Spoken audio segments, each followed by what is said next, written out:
Ya, por favor.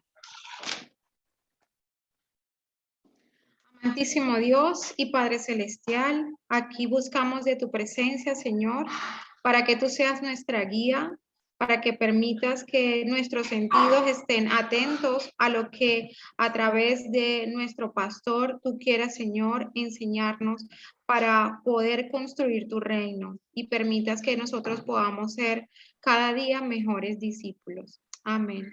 Y amén. Amén. Gracias, hermana. Bien, estuvimos viendo la clase pasada que hay 3 niveles de exposición bíblica. El nivel más básico, que se puede hacer en un diálogo, en una plática de sobremesa, en cualquier lugar. Un nivel un poco más profundo o superior es cuando das una clase, dijéramos, de escuela dominical o en una célula, cuando preparas una conferencia. Y el nivel más alto de exposición bíblica es cuando ya vas a predicar delante de toda una congregación cristiana reunida exprofesamente para adorar a Dios y escuchar la palabra de Dios. Entonces hay 3 niveles. El primer nivel es para todos los cristianos. Debiéramos ser capaces de poder presentar de una manera entendible, de una manera lógica, las verdades del evangelio y contar historias bíblicas. Luego ya requiere un poco más de preparación cuando te dicen, queremos que dé usted una conferencia, queremos que dé usted un estudio a un grupo un poquito más amplio, y obviamente preparar un sermón para una iglesia pues requiere más preparación, pero no es cuestión imposible, es algo que todos pudiéramos llegar a manejarlo, estudiando mucho, practicando bastante, dependiendo mucho del Espíritu Santo para entender la palabra. Decíamos algo también en la clase pasada, que la Biblia nace de la misión y para la misión. La Biblia no nos la dejó Dios para hacernos solamente la cabeza más grande, sino también para que nuestro corazón se apasione y nuestras manos y nuestros pies se activen en la misión de Dios. Hoy quiero compartirles otra presentación que espero nos tome todo el tiempo de la clase y le hemos titulado así: la versatilidad, diversidad y unidad de la Biblia. Quiero que me digan si se está viendo la presentación, por favor. Sí, señor. Ok. Entonces, la Biblia es versátil, es diversa, pero al mismo tiempo tiene unidad, tiene coherencia. Porque hay una sola mente detrás, que es la mente de Dios. Hay una historia detrás de todas las historias individuales, que es la metanarrativa que da coherencia a la Biblia, desde Génesis 1 hasta el último capítulo de Apocalipsis.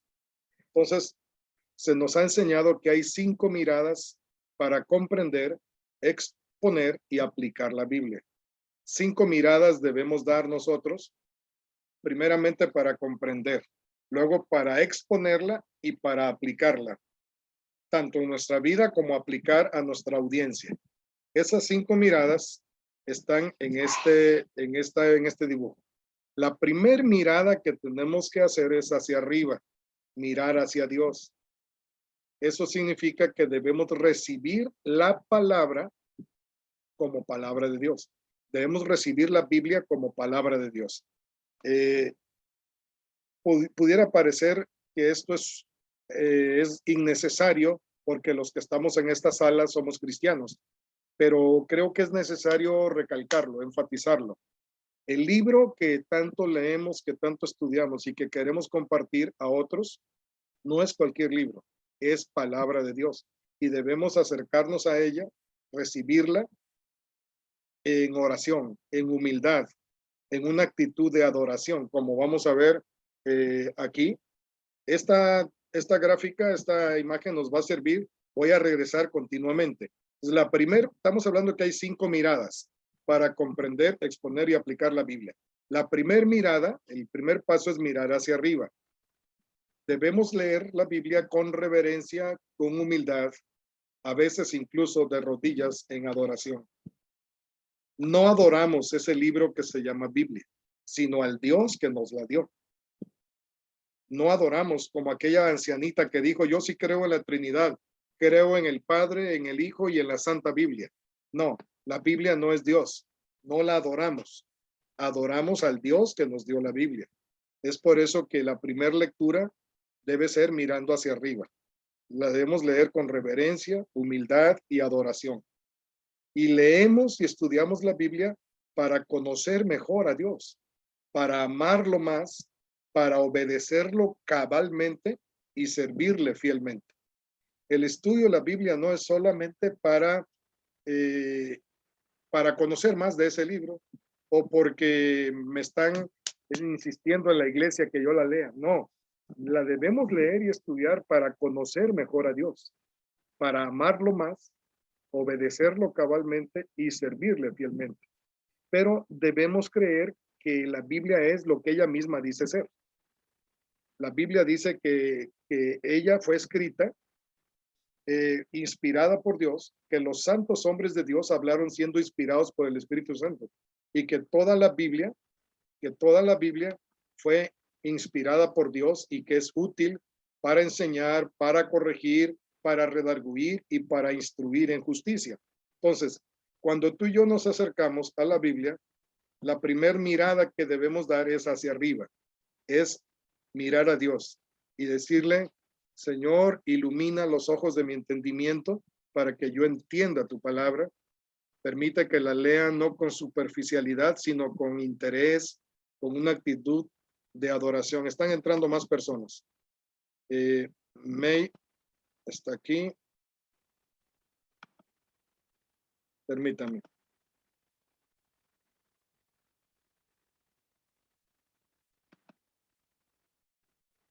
Están entrando más personas. Ahorita voy a volver a proyectar mi pantalla. A ver. No sé por qué no puede entrar May.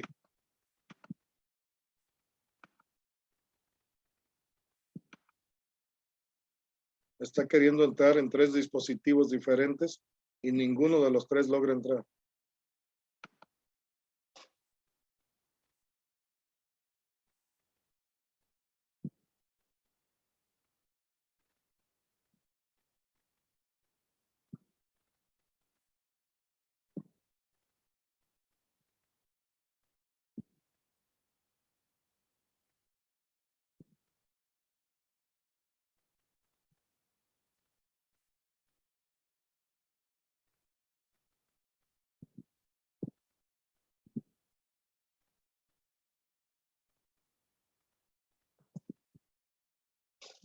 Bueno, vamos a continuar. No logra entrar, hermana. Voy a volver a compartir mi pantalla. Me dicen si se está viendo, por favor. Sí, señor. Ok. Entonces, la primera mirada, hermanas y hermanos, es hacia arriba para poder recibir la palabra, la Biblia como la palabra de Dios, como lo que es. Ya lo dije, con reverencia, con humildad, con adoración y para conocer más a Dios, para amarlo más, obedecerlo cabalmente y servirle fielmente. Debemos tener una doctrina de las Escrituras que sea realmente bíblica, es decir, en el sentido de creer que no adoramos el libro, pero que ese libro es palabra de Dios y es palabra de Dios autoritativa, es palabra de Dios definitiva, porque el Señor dijo, el cielo y la tierra pasarán, pero mis palabras no pasarán. Dice el profeta Isaías, se seca la hierba, se marchita la flor, mas la palabra del Dios nuestro permanece para siempre. Entonces, hermanas, si vamos a predicar de la Biblia, hermanos que van a ver el video después, debemos estar plenamente convencidos que este libro es la palabra de Dios. No adoro el libro, sino al Dios que dio, que inspiró este libro. Así que la primera mirada es hacia arriba, pero la segunda mirada es hacia abajo. Volvemos a nuestra gráfica y está aquí. Dice exégesis. El paso número 2 es mirar hacia abajo. El paso número 1 es mirar hacia arriba, el paso 2 es mirar hacia abajo. Significa que debemos estudiar la Biblia como palabras de escritores humanos, porque fue Dios, el Espíritu Santo, que la inspiró pero fueron hombres de carne y hueso quienes la escribieron. Y esos hombres hablaban un idioma, vivían en un país, tenían una cultura y cada uno de ellos tenía una personalidad diferente. Pablo no tenía la misma personalidad que Juan, y Juan no tenía la misma personalidad que Pedro, y Pedro que Mateo, y Mateo que Malaquías, y Malaquías tenía una personalidad diferente a Isaías, Isaías diferente a Habacuc, y David diferente a Samuel, y Samuel diferente a Salomón, y Salomón diferente a Abraham, a Moisés. Entonces, debemos mirar hacia abajo, estudiar la Biblia como palabras de escritores humanos. Como tiene palabras de seres humanos, la leemos con cuidado, usando nuestra inteligencia y los métodos adecuados de investigación a fin de descubrir lo que quisieron decir los escritores originales. Y nos esforzamos por llegar lo más cerca posible al significado de las palabras que leemos, prestando atención a todas las dimensiones humanas del texto en su primer contexto histórico. Es decir, este libro, ¿en qué momento histórico se escribió? ¿Antes del exilio, durante el exilio o después del exilio? Esto se escribió en tiempos de los monarcas, de Saúl, David y Salomón, o en el tiempo de los jueces, o en el tiempo de los patriarcas, o en el tiempo de Moisés y de Josué. Este libro se escribió antes de que los evangelios, por poner un ejemplo, ¿en qué fecha se escribieron? ¿A qué grupo iba dirigido? ¿Qué estilo literario tiene ese pasaje? ¿Es una poesía? ¿Es una sabiduría? ¿Es historia? ¿Son leyes? ¿Es filosofía, como el libro de Eclesiastés? ¿O son evangelios? ¿O son epístolas? ¿Son epístolas para una sola iglesia o para varias iglesias? Por eso están las epístolas universales, las de Pedro, las de Juan, que no fueron escritas a una sola iglesia, sino por eso se llaman epístolas universales. Y las otras se llaman epístolas, las que escribió Pablo a iglesias específicas, o las pastorales que fueron escritas para Tito y para Timoteo. Hay que tomar en cuenta el contexto histórico, cultural, literario, lingüístico y social. Entonces, cuando hablamos de mirar hacia abajo, estamos hablando de que tenemos que usar todos los métodos que estén a nuestro alcance para poder llegar a entender lo que escribieron, lo que quisieron decir esos autores humanos. A esta tarea se le llama exégesis, que significa extraer, explicar, interpretar. Y es muy necesario hacerla detenidamente, no a la carrera. Cuando estamos haciendo esta lectura hacia abajo, es cuando nos metemos a estudiar, repito, el aspecto geográfico, histórico, cultural, literario, lingüístico, social y aún gramatical. Ahí tenemos que ver el párrafo, tenemos que ver cuál es la oración principal, cuáles son las oraciones subordinadas o coordinadas, cuál es el verbo principal de esa oración, porque creemos que el Espíritu Santo inspiró toda la Biblia de una forma verbal y plenaria. Es decir, plenaria toda la Biblia y verbal que el Espíritu Santo inspiró a esos santos hombres de Dios para que escribieran las palabras correctas y adecuadas. Es por eso que tenemos que ver si está, en qué tiempo está, si es voz pasiva, voz activa, voz media, si es si es un sustantivo, si es un adverbio, si es un adjetivo. Tenemos que ver todos estos aspectos porque así como leemos otros libros de escritores humanos, la Biblia, aunque fue inspirada por Dios, y por eso primero hay que mirar hacia arriba, fue escrita por seres humanos y por eso hay que mirar hacia abajo. Esta tarea la debemos hacer detenidamente, no a la carrera. Es una dura tarea de estudiar la Biblia en toda su diversidad, en todo su contexto y con toda la riqueza humana que conlleva la palabra de Dios. Entonces, resumiendo, primero hay que mirar hacia arriba, con adoración, con oración, con humildad y decirle a Dios, Dios, voy a leer tu palabra porque te quiero conocer mejor, te quiero amar más, te quiero servir más y mejor y por eso voy a tu palabra.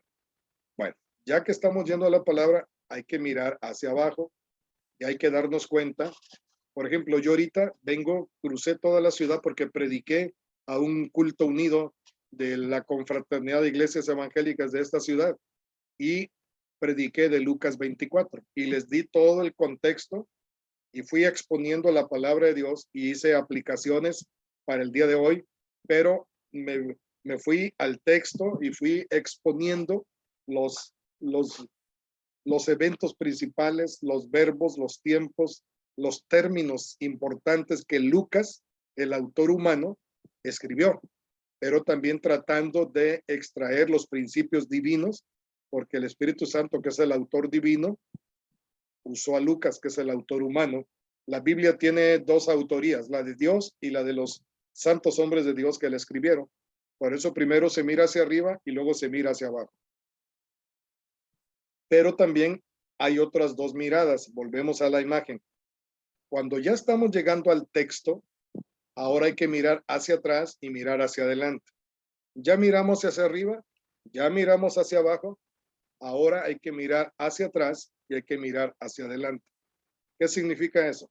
Que ese texto que estás leyendo, hermana, hermano, ese texto que estás estudiando, ese texto que vas a predicar, hay que ver qué cosa hay antes de ese texto y qué cosa hay después de ese texto.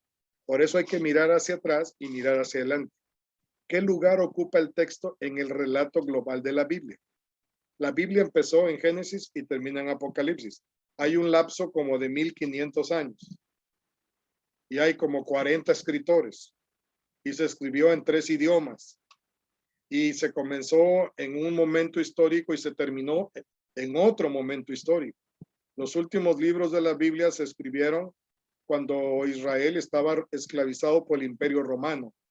Hay salmos que se escribieron, hay libros del Antiguo Testamento que se escribieron cuando eran libres, otros cuando eran esclavos de los egipcios, de los asirios, de los babilonios.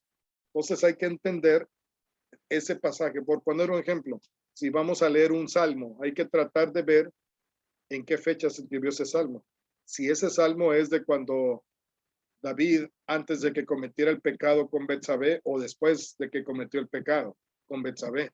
Por ejemplo, el Salmo 32 y el Salmo 51, David los escribió después de cometer su pecado con Betsabé y de que fue quebrantado y que fue reprendido por el profeta Natán. Y cuando David se arrepintió, se quebrantó, se humilló delante de Dios, escribió esos dos salmos. Entonces, por eso, la primera mirada es hacia arriba, la segunda mirada es hacia abajo, la tercera mirada es hacia atrás y la cuarta mirada es hacia adelante. Vamos a verlas.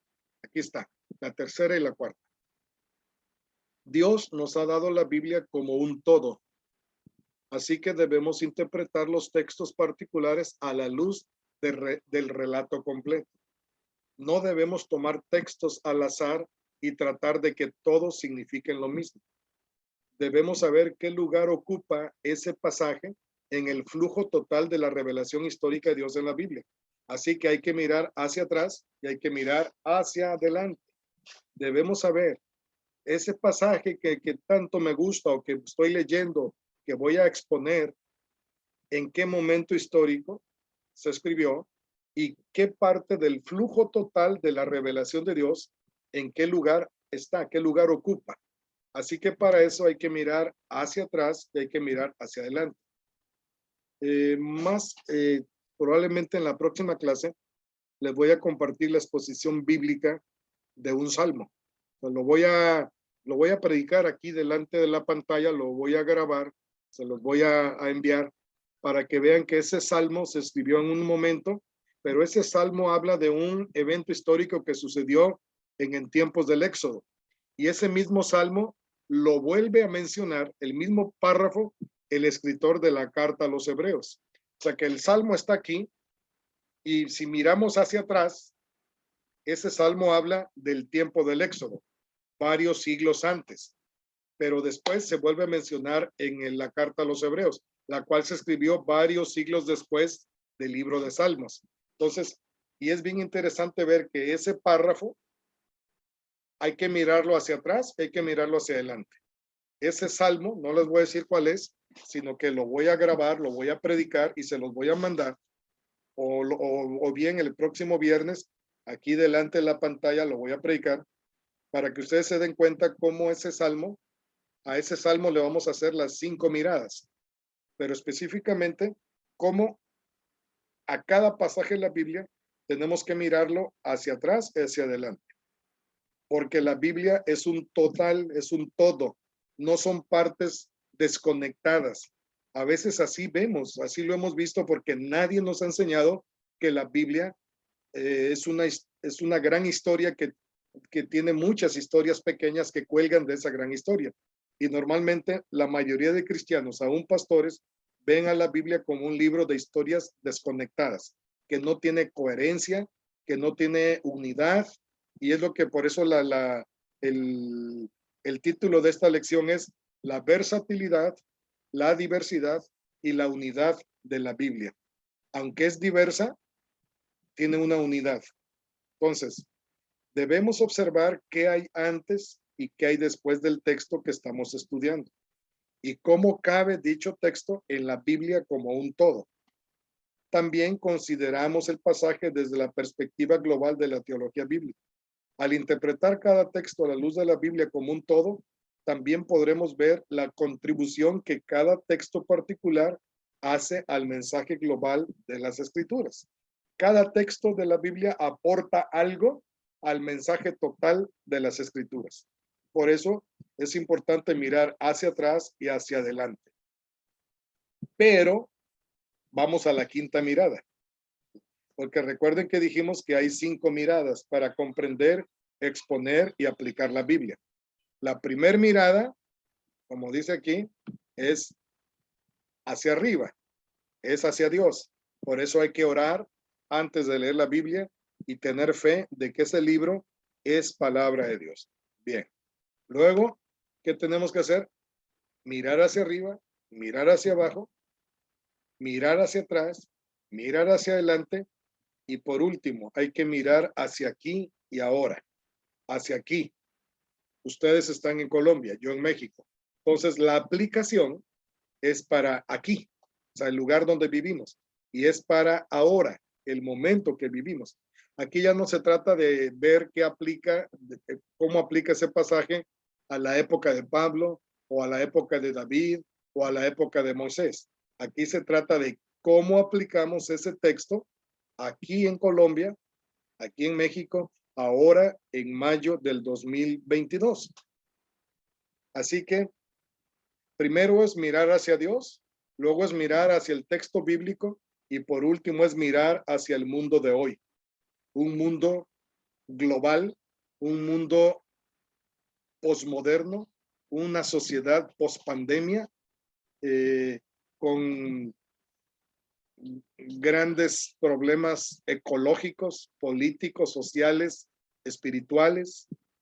Ese es el mundo de hoy. ¿Cómo podemos aplicar ese pasaje de la Biblia al mundo de hoy? Esta es la quinta mirada. Dijimos que eran 5 miradas. Entonces vamos, primero miramos hacia arriba en oración y con fe. Luego miramos hacia abajo con mucho trabajo intelectual de analizar el texto bíblico. Luego miramos hacia atrás y hacia adelante. Es decir, qué rol desempeña ese pasaje en el mensaje de toda la Biblia. Ese pasaje particular, esa historia que estamos leyendo de Oseas con su esposa o de Habacuc, en qué fecha se escribió y cuándo más se vuelve. Por poner un ejemplo, Habacuc es el primero que en la Biblia dice el justo por la fe vivirá. El primero que lo dice es Habacuc. Luego lo dice Pablo en Romanos y luego lo dice el escritor de Hebreos. Entonces, si yo quiero predicar acerca de que el justo por la fe vivirá, tengo que ir a Habacuc, luego tengo que ir a Romanos y luego tengo que ir a Hebreos. Y cada uno de esos libros se escribió en una época diferente. Sobre todo Habacuc se escribió cientos de años antes. Luego Romanos, luego Hebreos.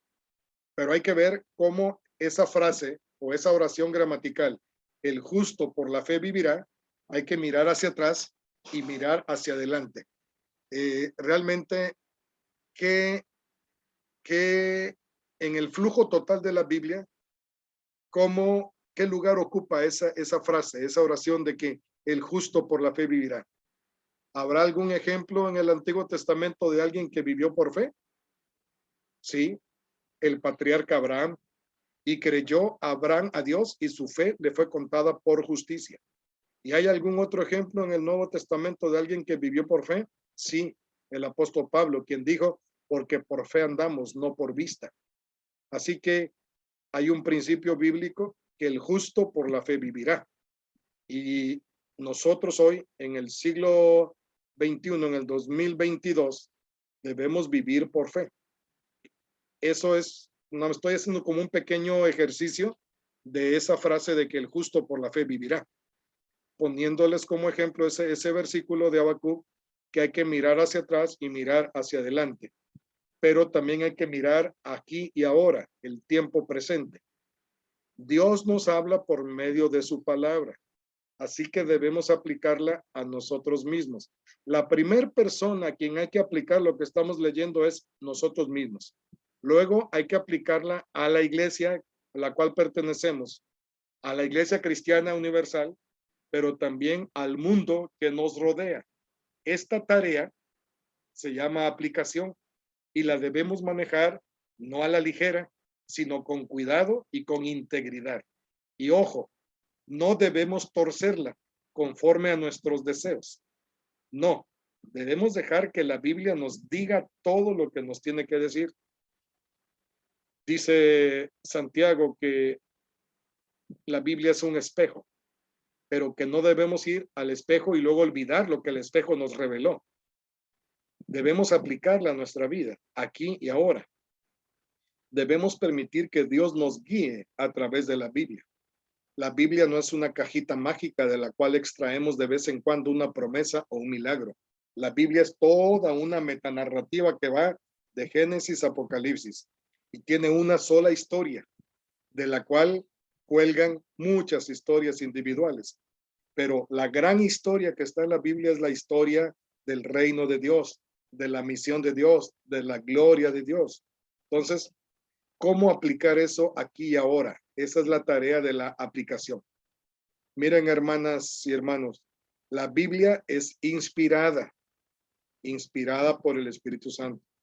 Es veraz, es decir, no miente. Es coherente, es decir, tiene unidad, es un libro coherente, no se contradice, sino que de algún modo tiene coherencia. Es clara. La Biblia fue dada por Dios para que quien la lee o la oye la entienda. No es como esos libros de misterio que solamente lo pueden entender ciertos personajes iluminados. No, la Biblia es para que el que es necio se vuelva sabio, para que se le iluminen los ojos de su entendimiento. Y la Biblia es autoridad final porque es palabra de Dios. Entonces, ahorita vamos a ver estos 5 aspectos de la Biblia: inspirada, veraz, coherente y autoridad. Cuando decimos que es inspirada, estamos hablando de que Dios habló de manera que pudiera registrarse el lenguaje humano. Segunda Timoteo 3, 15 al 17 dice lo siguiente. Les voy a pedir que vayan a su Biblia y busquen ese pasaje. Yo aquí lo estoy buscando. Segunda a Timoteo 3. Le desconecté el internet. Permítanme, ahorita voy a conectar. Aquí está. ¿Alguien de ustedes podría leerlo, por favor? Segundo Timoteo 3, 15 al 17.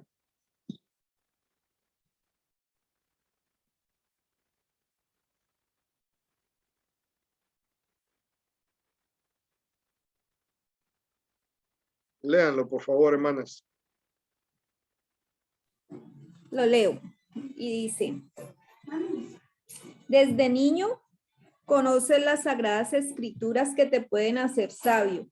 Esa sabiduría te lleva a la salvación a través de la fe en Jesucristo. Toda Sí. la escritura es un mensaje enviado por Dios y es útil para enseñar, reprender, corregir y mostrar a la gente cómo vivir de la manera que Dios manda, para que el siervo de Dios esté listo y completamente capacitado para toda buena obra. Gracias. Dice, todas las escrituras son enviadas por Dios. Vienen de Dios. Él es el emisor. nosotros somos los receptores y son útiles, son provechosas. Hay varios verbos para enseñar, para corregir, para instruir, a fin de que el siervo, la sierva de Dios, sean maduros, enteramente preparados para toda buena obra. Cuando se dice que la Biblia es inspirada, es exactamente porque la inspiró. Y en la segunda carta de Pedro, capítulo 1, versículos 20 y 21, se ve la doble autoría. La de Dios, Espíritu Santo, y los santos hombres de Dios, los apóstoles, los profetas del Antiguo Testamento, Moisés, David, Salomón, y los apóstoles que escribieron los evangelios y las epístolas. Lo que la escritura dice es lo que Dios quiso o permitió que quedase registrado. Lo que la escritura procura afirmar es lo que Dios quiere afirmar. Entonces, lo primero que tenemos de nuestro punto de partida es, debemos creer que la Biblia es inspirada por Dios, que provienen de Dios. Aunque hubo varios autores humanos, detrás de ellos está el autor divino, que es el Espíritu Santo. Segunda característica es que la Biblia es veraz. Entonces, cuando hablamos de veracidad de la Biblia tiene toda la riqueza de la amplia variedad de expresiones y dichos que pueda incluir la literatura humana. Miren, en la Biblia hay relatos, hay órdenes, hay preguntas, diálogos, deseos, anhelos, promesas, amenazas, canciones, estallidos emocionales de alabanza o de quejas, proverbios, plegarias, saludos. Todo eso está en la Biblia. Y la verdad de la Biblia produce su impacto en nosotros en una gran variedad de maneras. A veces de modo directo, otras de modo indirecto. Pero la Biblia se comunica de maneras variadas.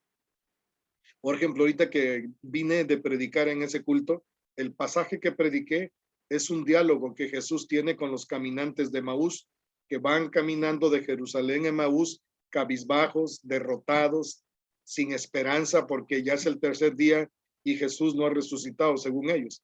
Y Jesús empieza a caminar con ellos.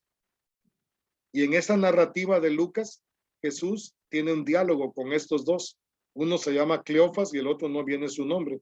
Y Jesús les hace preguntas y les contesta sus preguntas. Entonces, es importante que en esa narrativa, en ese diálogo, la Biblia nos presenta cosas muy, muy importantes, pero nos lo presenta a través de un diálogo. Es como que si de repente nos estuviera poniendo enfrente de nosotros un drama, una obra, donde van los personajes caminando. De hecho, ese pasaje de Lucas dice que todo ocurre cuando van caminando. Un camino de tierra, un camino rural, hacia una aldea, y ahí van platicando, y Lucas lo va escribiendo. Y entonces lo que yo estuve haciendo ahorita fue leerlo, exponerlo y aplicarlo a mi audiencia. Eran como unas, ¿qué sería?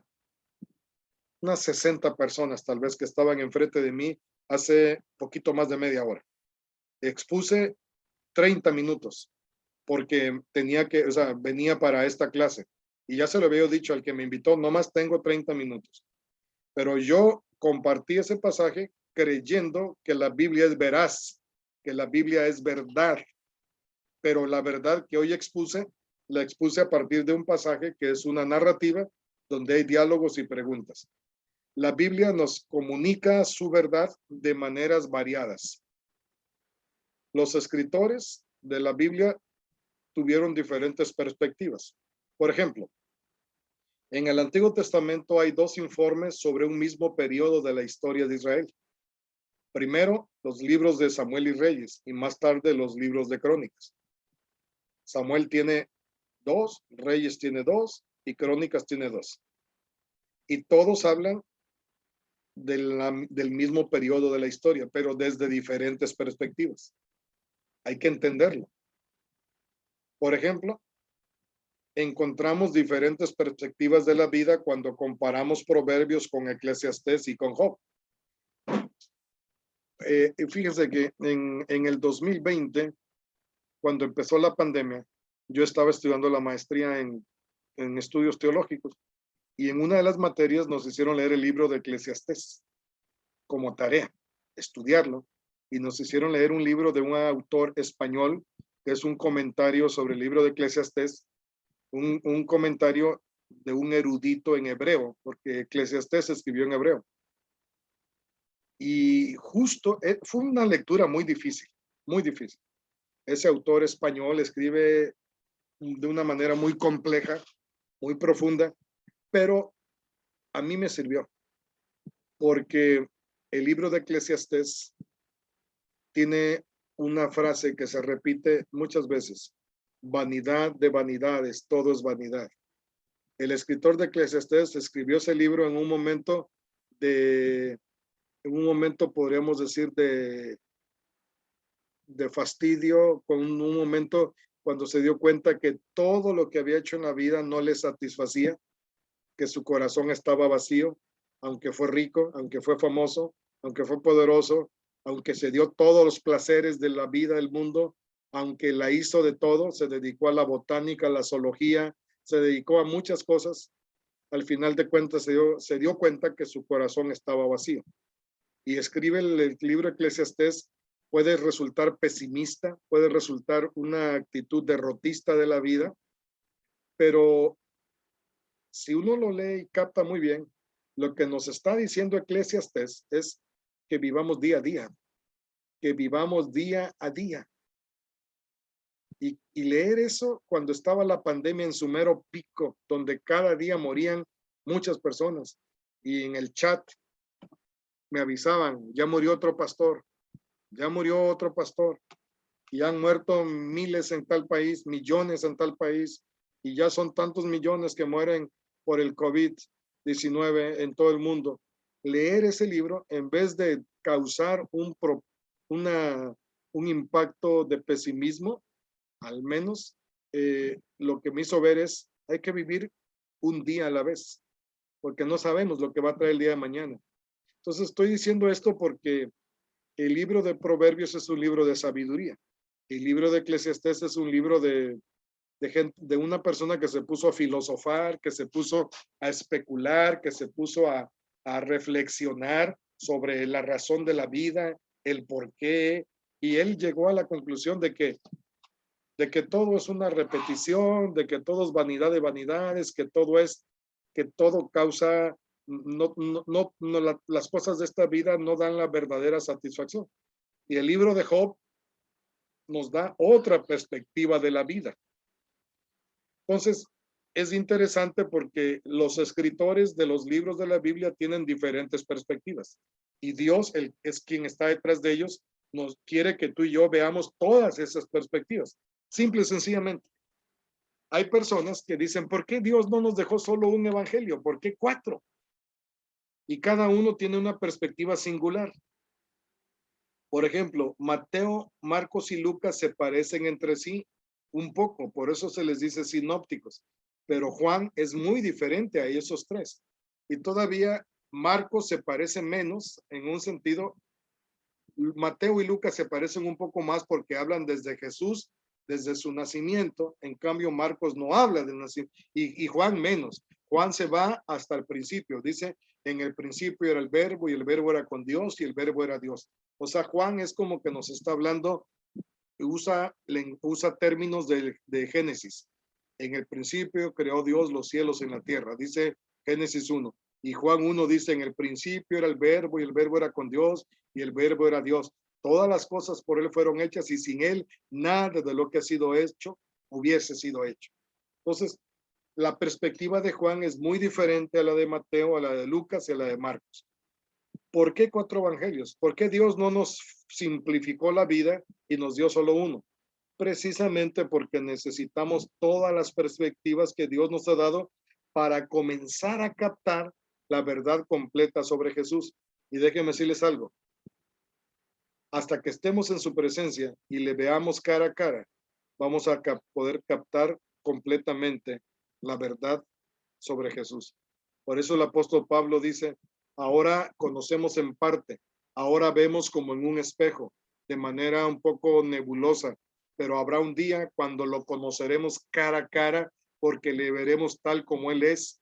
Lo vamos a ver, dice, de una manera nítida, de una manera clara. Mientras tanto, necesitamos todas las perspectivas, y en el caso de los evangelios son 4. En el caso de de la filosofía de la vida, pues está Proverbios, está Eclesiastés, está Job, están los mismos salmos. Y en el Antiguo Testamento, como les dije, hay libros, diferentes libros que hablan sobre un mismo periodo de la historia. Hay géneros literarios, hay narración histórica, hay leyes como el Pentateuco, hay poemas, hay muchos poemas, no solamente en los Salmos, hay poemas en otros libros de la Biblia. Por ejemplo, Habacuc, el capítulo 3 es un poema. Hay canciones, hay simbolismo profético verbal y dramatizado. Si ustedes han leído los profetas, de repente Dios le dice, ponte un cinto así, y luego le dice, ahora acuéstate del lado derecho, luego acuéstate del lado izquierdo. O sea, a los profetas los usó como lecciones objetivas, o sea, lecciones dramatizadas. Hay cartas, hay evangelios, hay literatura apocalíptica. Pocas palabras, la Biblia tiene muchos géneros. Por ejemplo, hay que saber el contexto histórico. Aquí va un ejemplo. En Isaías 37:35, Jehová dice, defenderé esta ciudad y la salvaré. Está hablando de Jerusalén. Defenderé esta ciudad y la salvaré. Eso dice Isaías 37:35. Pero en Ezequiel 5:14 dice, los convertiré en desolación y en objeto de burla entre las naciones que los rodean. Está hablando de la misma ciudad de Jerusalén. Mientras que en una dice, la defenderé y la salvaré, en la otra dice, lo convertiré en desolación, así como está ahorita Ucrania, y un objeto de burla entre las naciones que lo rodean. Uno diría, una es falsa y otra es verdadera, ¿verdad? No, ambas son verdaderas, pero están escritas en contextos históricos diferentes. La primera de Isaías es cuando Dios promete salvar la ciudad del ataque de los asirios durante el reinado del rey Ezequías. Y la segunda, 100 años después, es en tiempos de Ezequiel, es el último año antes de que Dios destruyera Jerusalén y enviara al resto del pueblo al exilio donde ya se encontraba el profeta Ezequiel. Entonces, mientras que en una época Dios defendió la ciudad y la salvó, en otra época Dios permitió la destrucción.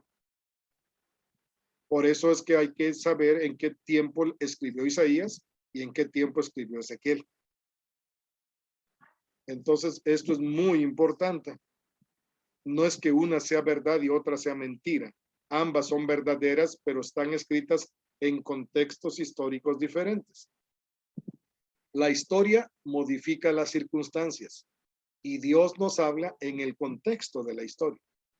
Pablo escribió unas cartas cuando estaba libre, otras cuando estaba en la cárcel, por eso se llama las epístolas de la prisión, luego cuando quedó libre, y luego escribe la segunda carta a Timoteo cuando está preso y ya no sale vivo, lo sacrifican. Entonces hay que entender en qué momento es que Pablo escribió tal carta y en qué momento escribió otra, para entender ese contexto de la historia. Dios ha decidido comunicarnos su palabra a lo largo de un lapso prolongado de la historia humana, como de unos 1500 años, y por medio de varias culturas cambiantes. Primero empieza ya en la prehistoria, podríamos decir, luego en los tiempos de aquellos imperios, y el imperio egipcio y otros imperios contemporáneos, y luego termina hasta el imperio romano. De hecho, Juan, cuando escribe Apocalipsis, está exiliado en la isla de Patmos por la persecución del imperio romano. Entonces, las culturas cambiaron. Simple y sencillamente hay un cambio del Antiguo al Nuevo Testamento. Un cambio tremendo. Aún dentro del mismo Nuevo Testamento, Jesús una vez dijo, antes de que fuera a la cruz, le dijo a sus discípulos, no vayan a los gentiles, solamente vayan a las ovejas perdidas de la casa de Israel. No pasen por los caminos de los gentiles. Eso lo dijo antes de ser crucificado. Pero después de la crucifixión y la resurrección, les dijo, vayan y hagan discípulos de todas las naciones. Hay que entender que antes de que Jesús muriera en la cruz y resucitara, a sus discípulos los mandó solamente hacia los judíos, no a los gentiles. Pero después de resucitar, dijo, ahora sí, Hagan discípulos de todas las naciones. La Biblia, hermanos, tiene carácter histórico, lo cual es importante al comunicar la verdad de la palabra de Dios. Y la verdad se comunica de modo diferente en cada una de estas alternativas. La verdad se comunica abarcadora y comprehensivamente por medio de todas estas alternativas. Entonces, miren, hermanos, aquí está un bosquejo de cómo estudiar la Biblia. Primero, hay que mirar hacia arriba, orando. Después, hay que mirar hacia abajo, entender el pasaje en su contexto. Contexto, el género literario. ¿Es prosa? ¿Es poesía? ¿Es historia? Contexto histórico y social. ¿Quién fue el autor? ¿En qué situación vivía? La gente a quien él escribió y él mismo. ¿Fue en época que eran libres o cuando ya eran esclavos? ¿Fue antes del exilio, durante el exilio, después del exilio? ¿Fue en la época de los reyes, de los monarcas o en la época de los jueces? También hay que leer el contexto editorial, es decir, lo que está antes y después del texto. Después miramos hacia abajo, explicar el pasaje en detalle. Sí, ¿qué palabras clave hay? ¿Qué verbos son principales? ¿Qué énfasis hay? ¿Hay contrastes? ¿Hay vínculos? ¿Hay imágenes? Hay que bosquejar la estructura y el flujo de pensamiento. Vamos a hacer un ejercicio. La próxima clase, más que otra cosa, vamos a agarrar un salmo, y vamos a hacer este ejercicio para que les quede claro. Y hay que ver cuál es el tema principal de ese párrafo, la idea central que el autor quiso dejar. Hay que mirar hacia atrás y mirar hacia adelante, en el paso 3 y 4. Entender el pasaje en relación con toda la Biblia. ¿Qué lugar ocupa ese pasaje en el flujo de la revelación de Dios? Y por último, hay que mirar aquí ahora, aplicar a nuestra época el concepto del pasaje. ¿Qué nos dice a nosotros hoy en mayo del 2022 que vivimos en Latinoamérica este pasaje? Ahí viene la aplicación. Entonces, la Biblia tiene dos horizontes, el horizonte del mundo de la Biblia y el horizonte del mundo actual. Y ahí están las escrituras intermedias. Ahí están las escrituras que tenían un mensaje de Dios para el mundo pasado y que tienen un mensaje de Dios para el mundo actual. Esos dos horizontes ahí están. Y tú y yo como predicadores, como expositores de la Biblia, tenemos que ver a ambos horizontes. Tenemos que estudiar el mundo de la Biblia y luego estudiar el mundo actual.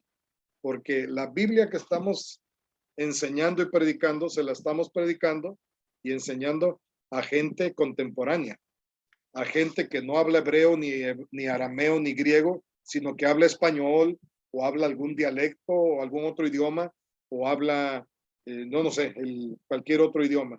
Entonces, nosotros que nuestra lengua materna es el castellano, el español, tenemos que hacer ese estudio en español y sacar la verdad, los principios que Dios tiene en el horizonte del mundo de la Biblia para pasar al horizonte del mundo actual. Ahora, y con esto vamos a terminar. ¿Cómo entender la Biblia como un todo? La Biblia, hay algunas maneras de entender la Biblia como un todo. Una es verla en estas 4 etapas. Génesis 1 empieza con la creación original y Apocalipsis 21 y 22 termina con la nueva creación, cielos nuevos y tierra nueva donde mora la justicia. Pero entre la primera creación y la nueva creación está la caída, la entrada del pecado y está la redención en la historia. En un momento histórico, Señor Jesucristo murió en la cruz del Calvario para redimir a toda la humanidad y también a toda la creación. Esa es una manera muy sencilla, muy resumida de entender la Biblia como un todo. Hay otra. Entender la Biblia como un todo a través de los pactos. El pacto que Dios hizo con Noé después del diluvio y es con toda la raza humana. El pacto que Dios hizo con Abraham en Génesis 15, 17, a partir del cual Abraham es padre no solamente de la nación hebrea, sino de todos aquellos que somos hijos de de Abraham por la fe. Es decir, que aunque no somos israelitas, al igual que él ejercitó fe en la palabra de Dios, también nosotros la ejercitamos. Viene el pacto abrahámico, luego vino el pacto que se le llama mosaico porque fue con Moisés, o el pacto sinaítico porque fue en el monte Sinaí. Esa fue con la nación de Israel. Luego viene el pacto davídico en el segundo libro de Samuel, capítulo 7.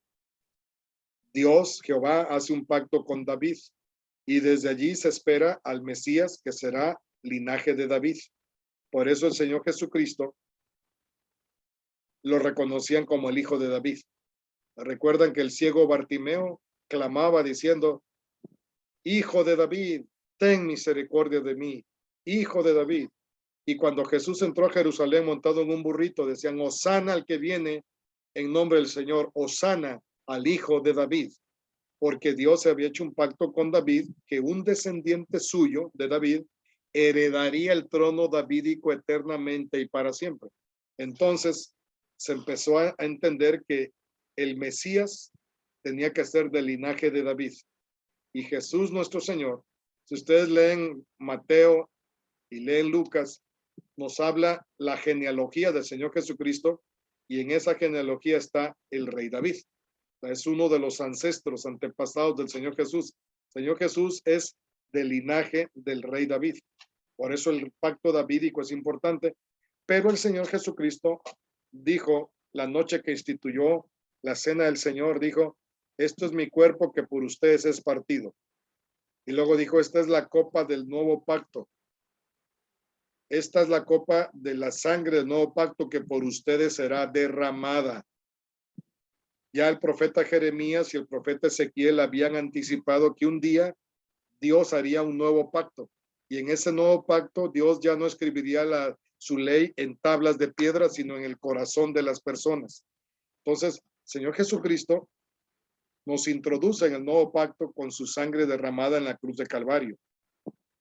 Y no solo eso, sino que escribe su ley en nuestros corazones, ya no en tablas de piedra. Entonces, entender la Biblia como un todo se puede hacer a través de la creación, caída, redención, nueva creación, o a través de entender los pactos. Y hay una tercera manera, que es, con esto vamos a terminar la clase. Otra manera de entender la Biblia como un todo es ver que en Génesis se habla de muchas naciones y en Apocalipsis se habla de todas las naciones. Pero Dios en Génesis 12 llama a un hombre. Ustedes recuerdan que en Génesis 11, en la llanura de Sinar, cuando están construyendo la torre de Babel, dice que había gente de todas las naciones.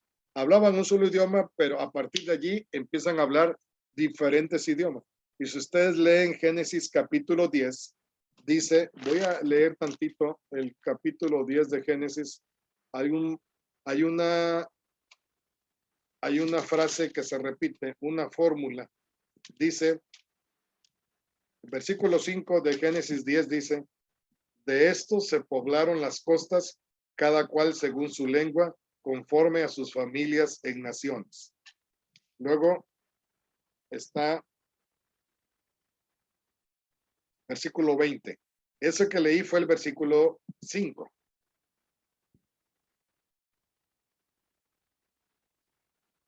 Y luego está el versículo 20. Dice, estos son los hijos de Cam por sus familias, por sus lenguas, en sus tierras, en sus naciones. Y luego está el versículo 32. Estas son las familias de los hijos de Noé por sus descendencias en sus naciones. Y de estos se esparcieron las naciones en la tierra después del diluvio. Antes de Génesis 12 ya habían muchas naciones. En Génesis 12 Dios llama a Abraham y le forma una nueva nación. De esa nación vino un hombre llamado Cristo. 100% hombre, 100% Dios. Cristo es, él lo dijo, la salvación viene de los judíos. Cristo es del descendiente de Abraham también, descendiente, o sea, humanamente hablando, viene de la nación hebrea. Entonces, de esa nación sale un hombre que es Cristo, del linaje davídico, y Cristo es la cabeza de la iglesia, pero la iglesia es una iglesia multinacional. Ustedes son miembros de la iglesia de Cristo y son colombianos y yo soy mexicano, pero también hay japoneses, también hay nigerianos, hay alemanes, hay guatemaltecos, estadounidenses, que formamos parte de esta iglesia multinacional. Porque en el libro de Apocalipsis dice que de toda tribu, lengua, linaje y nación estarán delante del trono dando gloria al que vive y reina por siempre. Entonces, la meta misional de Dios, como dice aquí, la meta misional es que esta iglesia multinacional alcance a todas las naciones. Y todo eso está en la narrativa bíblica. En Génesis se ve la creación, las naciones se ponen en rebeldía y en pecado, las naciones son dispersadas en la Torre de Babel y divididas, y viene la maldición. En el Apocalipsis se ve la nueva creación, las naciones son sanadas, las naciones son reunidas, las naciones son reunidas en unidad y hay bendición. Entonces, de Génesis a Apocalipsis se ve este flujo que está en esta imagen, donde había muchas naciones que cayeron en pecado, que cayeron bajo maldición.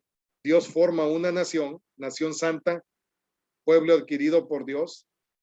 Se lo dice en Génesis 19:5, ustedes seréis un reino de sacerdotes, una nación santa.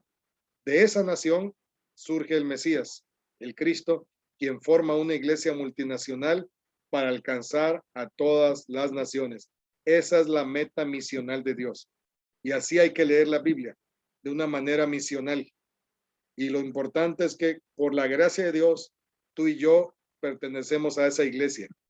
Tú y yo pertenecemos a esa iglesia multinacional que tiene un solo propósito: cumplir la misión de Dios, extender el reino de Dios hasta que Jesucristo venga. Entonces, voy a dejar de compartir. Son 5 miradas. La primera es hacia arriba. La segunda es hacia abajo. La tercera es hacia atrás. La cuarta es hacia adelante. Y la quinta es aquí y ahora. Es la aplicación. Que Dios nos ayude. La próxima semana, lo único que vamos a hacer es abrir la Biblia y vamos a estar meditando en un pasaje. Y yo les voy a mandar un bosquejo, que es este bosquejo que está aquí de las 5 miradas, para que ustedes, cuando yo los vaya exponiendo, se vayan dando cuenta. Ah, ahorita está mirando para arriba. Ah, ahorita está mirando hacia abajo. Ah, ahorita está mirando hacia atrás y está mirando hacia adelante. Y por último, debemos terminar mirando aquí y ahora. Amén. Si nos da el tiempo, tal vez usemos 2 pasajes. Probablemente nos dé el tiempo. Quiera Dios que se conecten los demás hermanos. Ahorita la hermana May intentó hasta con 3 dispositivos y yo no la veo aquí. Y le di a admitir varias veces, pero tal vez su internet está fallando, no sé. Pero de todos modos se está grabando la sesión. Y se está grabando con ese propósito de que puedan verlo, puedan ver el video con todo detenimiento. ¿Sale, vale? Hermana Patricia, despídanos en oración. Sí, ya hermana Bella dice que el internet está fallando. Entonces, usted nos dirigió con la oración inicial. Ahora usted, hermana, diríjanos con la oración final, si es tan amable. Oremos. Claro. Padre amado, hoy te damos gracias, Señor, por esta palabra que nos has permitido compartir, por acercarnos a tu conocimiento, Señor. Sé tú siempre iluminándonos y guiándonos en este caminar. Ayúdanos a cumplir con ese propósito que tienes en nuestra vida. Gracias por la vida del pastor Floriano, que está contribuyendo con nosotros en entenderte, Señor, y conocerte. Gracias por la vida de todos los que hacemos parte de tu reino, Señor. Te amamos, te bendecimos en el nombre de tu Hijo amado. Amén y amén. Amén. Gracias, que Dios las bendiga. Y gracias, feliz noche. Chao, igualmente. Pati. Chao, pastor. Por favor, pídanle al hermano Daniel que les mande el enlace del video pasado y el archivo PDF que yo mandé. Y lo mismo este video, esta presentación, perdón, la voy a hacer PDF y la voy a mandar a él y ya díganle que les vaya pasando todo. ¿Sale, vale? Sí. Bueno, que Dios Sí. las bendiga. Hasta luego. Es-